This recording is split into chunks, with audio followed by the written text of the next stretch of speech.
तो पिछले हम पार्ट में हमने देखा था कि हमारी मेन कैरेक्टर की बहन क्लास के बाहर ही खड़ी होती है और वो उससे पूछती है कि तुम यहाँ क्या कर रहे हो। तुम हमेशा लेजी रहते हो, स्कूल स्किप करके पूरा दिन घर पे बस सोकर गुजारते हो। तुम यहाँ मार्शल आर्टिस्ट एसोसिएशन में क्या कर रहे हो।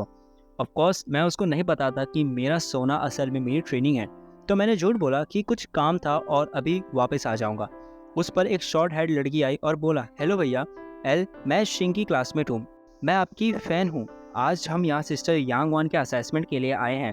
वो सोच रही थी, ये भैया एल तो काफ़ी हैंडसम लगते हैं, वैसे नहीं जैसे शिंग इन्हें यूजुअली डिस्क्राइब करती है। मैंने अपनी बहन के सर पर हाथ रखा और कहा, ठीक है, मुझे कुछ काम है, मैं यहाँ से जाता हूँ और मैं कभी आ जाऊँगा। जब वो लोग सिबलिंग रिलेशनशिप पर मजाक कर रहे थे तब एक लड़की बाहर आई और उसने कहा कि कैसे हुआ सिस्टर, पास हो गई?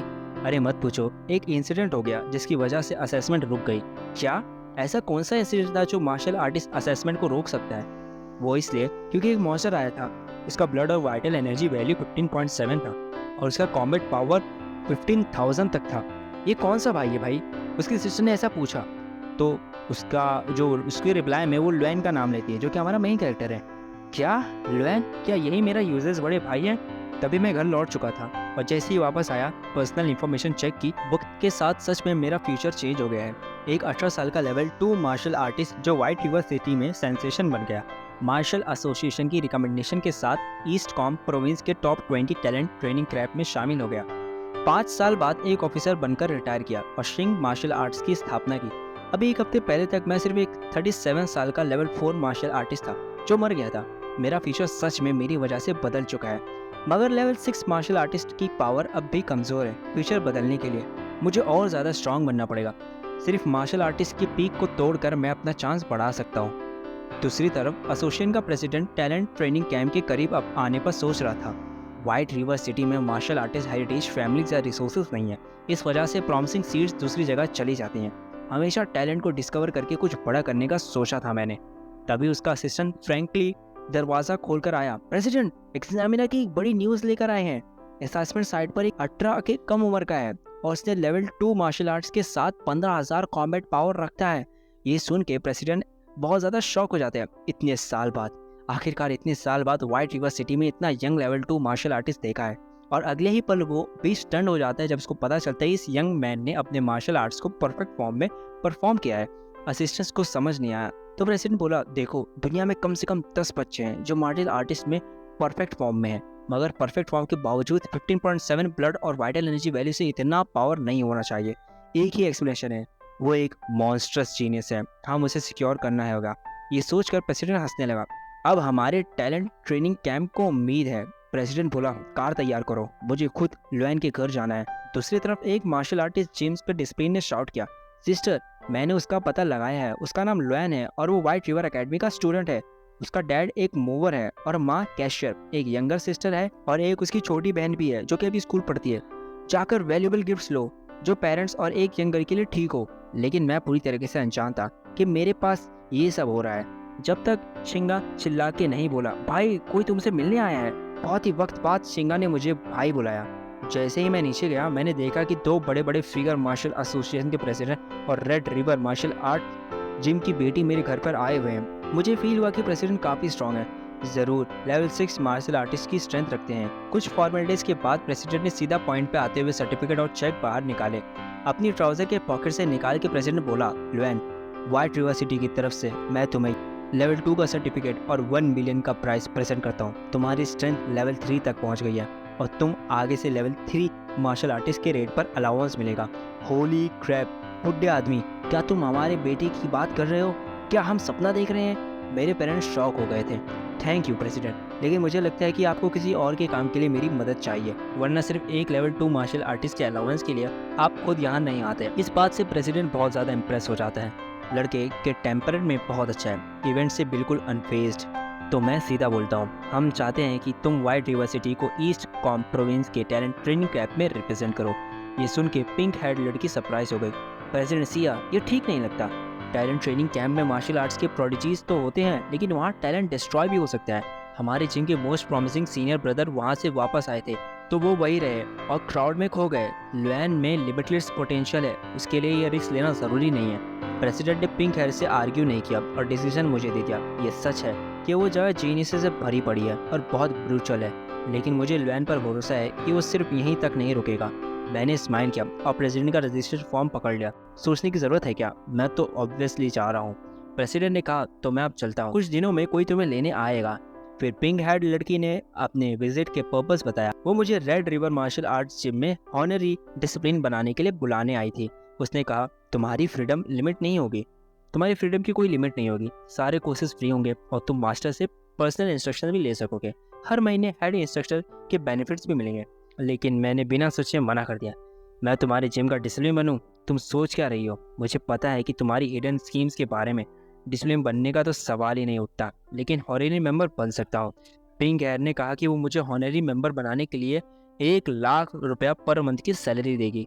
सब जाने के बाद मेरे पेरेंट्स ने फाइनली बात की, बेटा तुम लेवल 2 मार्शल आर्टिस्ट कब बने? तुम्हारी ब्लड वैल्यू तो कुछ दिन पहले 0.8 थी, अचानक इतना ज़्यादा?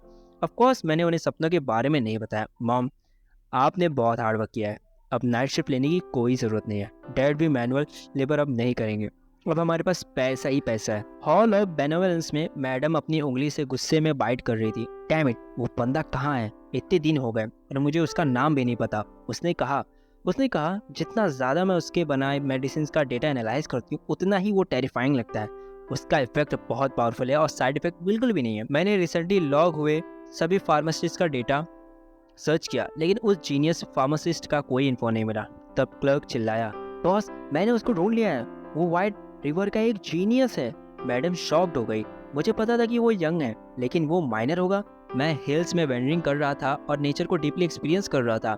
मुझे लगा कि हर सांस के साथ कुछ नेचुरल फोर्सेस एब्जॉर्ब कर रहा हूँ और मेरा शरीर नेचर के साथ मर्ज हो रहा है। ये असली नेचुरल ब्रीदिंग मेथड है। जब मैंने अपनी आंखें खोली तो रियलाइज किया कि मैंने एक ब्रेक थ्रू अचीव किया है। मेरी वाइटल एनर्जी और ब्लड वैल्यू सिग्निफिकेंट इंक्रीज हुई है। लगता है अब मुझे मारो नरिशिंग एलिक्सर की इंग्रेडिएंट्स प्रिपेयर करना चाहिए। माउंटेन के फूड पर एक लोकल फूड ने मुझे स्टूडेंट देखकर प्राइसेस को जैकअप कर लिया और फोर्सफुली बेचने की कोशिश की। या तो तुम पैसे दो वरना तुम्हें माउंटेन के ऊपर से डॉग्स के पास फेंक दूंगा। मुझे बिल्कुल टॉलरेट नहीं हुआ, लेकिन जब उसने देखा कि मैं रिएक्ट नहीं कर रहा हूँ तो उसके पीछे नाइफ विल्डिंग ठग्स आ गए। मैं सोच रहा था, तुम लोग सिर्फ फूल्स नहीं बैंडिट्स भी हो।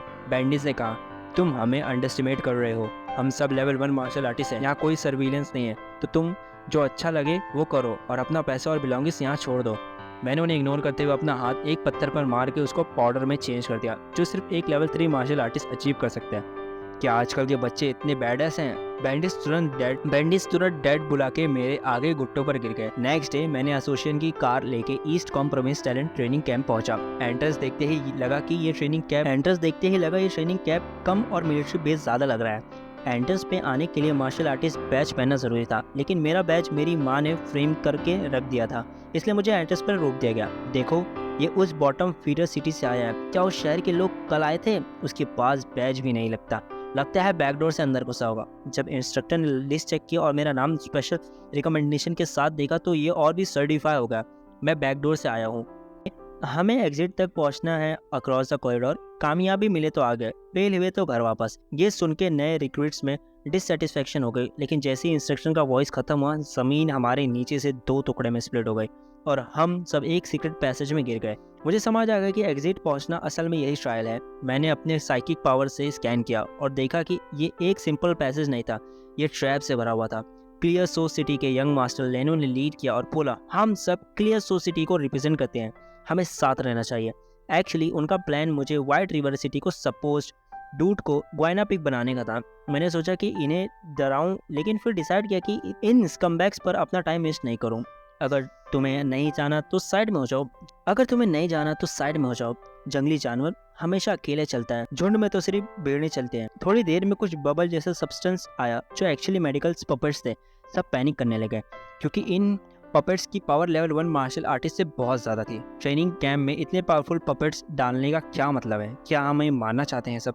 लोग मुझ पर हंसने लगे। देखो, वाइट रिवर का वो लड़का बेचारा डर गया, पपेट्स के बीच बिल्कुल इमोशनलेस खड़ा है, बैक डोर से अंदर घुसा है, पंच खा के इडियट बन गया होगा। लेकिन जब पपेट ने मुझ पर पंच मारा तो मैंने उसका पंच पकड़ लिया और भी बिना कुछ हुए सबके चेहरे डिसबिलीव से भर गए।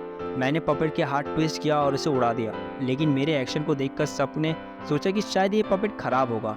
फिर यंग मास्टर लेनू खुद आगे बढ़ा और बोला, देखो मैं कैसे पार करता हूँ।